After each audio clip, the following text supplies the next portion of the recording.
All right, tonight on Tantalizingly Pleasing, we're going to talk about being sexually compatible.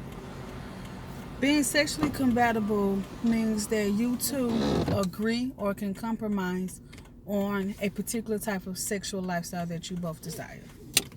Now, that does not mean that you both have to have the exact same type of sexual desire, but being somewhere close is very important because being uncompatible can lead to an unhappy sex life, an unhappy partner, a partner that could possibly cheat, a partner that could possibly be miserable, all those other types of things.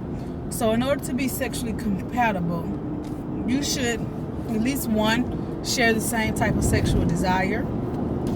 You should be able to have similar sex habits, like how frequently you want it, or if not, or how frequently you don't want it. All of those things matter. You should be able to think about what you want in the bedroom for as foreplay. Do you want to try new things? Do you want to do something different? Do you want to add, subtract? Are you being monogamous in your relationship? All those type of things occur when you're being sexually compatible. Now, even if you are not sexually compatible, does not make it the end of the world. What you can do is you can sit down and converse about it. Hey, babe, I want to introduce toys into our relationship.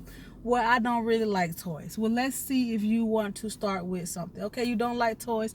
Let's use a cock rocker. A cock rocker is a type of vibrating toy that goes on the man's penis, but it's a toy. I want to introduce food into the relationship. Well, I don't like food. Well, let's, try to use ice, or let's use, something of the sort. Anything that you can, sit down and talk about and come up with some kind of a compromise where you guys can both be happy at the same time. Now, if you cannot come up with a compromise with your sexual escapades with your partner, then maybe that is not the relationship for you.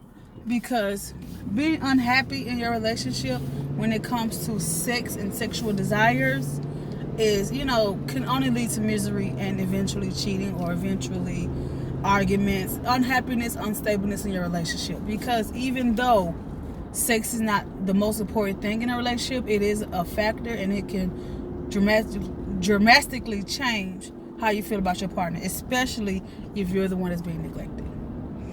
So I think that for tonight, what you need to do is, with you and your partner, I'm driving. With you and your partner, sit down and discuss what you do and do not like in the bedroom. Hey, babe, you know that thing you do with your tongue?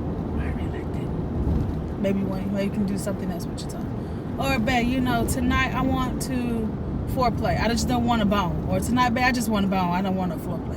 However, you see fit to, discuss your sexual escapades with your partner. Because you never know. They might like some of the same things you like and just too afraid to say something about it. That's a very big issue. And that's also a very big problem when it comes to relationship. Sometimes people are too afraid to express their desires because they're afraid that their partner might shame them. Now, if you get a partner that shames you for your sexual desire, then that is clearly not the partner for you. No matter how much you love each other, no matter how much long you've been together, even if you're married, maybe you married the wrong person, because your partner, especially your sexual partner, should never shame something that you're interested in. Should never shame something that you like yourself. That should never occur when you're in a relationship with someone. So tonight, when you guys sit down, before you get ready to do, or just out the blue, the kids are asleep, or if you don't have kids, it's just you two, sit at the house and just say, hey, babe, what are some of your sexual desires? I'm intrigued to know, what you like, or what do you want to do tonight? I'm thinking about doing something different. Even if you don't know what you personally want to do, you can ask them, babe, I want to do something different now. You have any ideas? You have any thoughts? Just spice it up a little bit and see what happens. You might find out that you might like the same things. Could be completely, totally different, opposite, and you might need to sit down and discuss where y'all can compromise it. Or you just found out that your sexual partner is not the one for you. So, get together, sit down, talk about it, see what comes up. This has been Tantalizing Pleasing, and I bid you adieu.